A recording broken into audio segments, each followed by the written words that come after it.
Well, the digital assistant wars are here, and you've got to choose a side. Are you Amazon or are you Google? Well, me personally, I have to be both because I can't pick one or the other.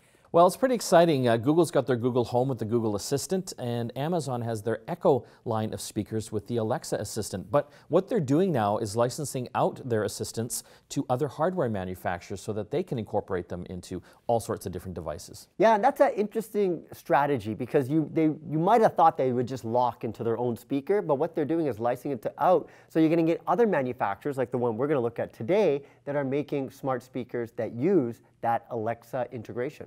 This is Eufy. It's a sub-brand of Anchor, which we've featured a lot of their stuff.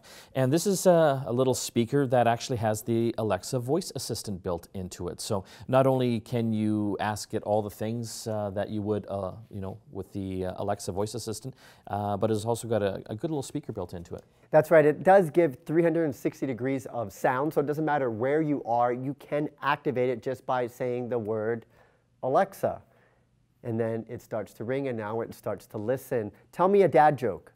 What did the father buffalo say to his son when he left for college? Bye, son. That was so bad. That is definitely so bad. That's why that is a dad joke, because dad jokes are inherently bad, and that was kind of funny. Alexa, play some music.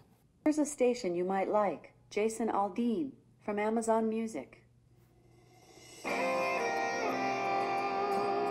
Alexa, stop.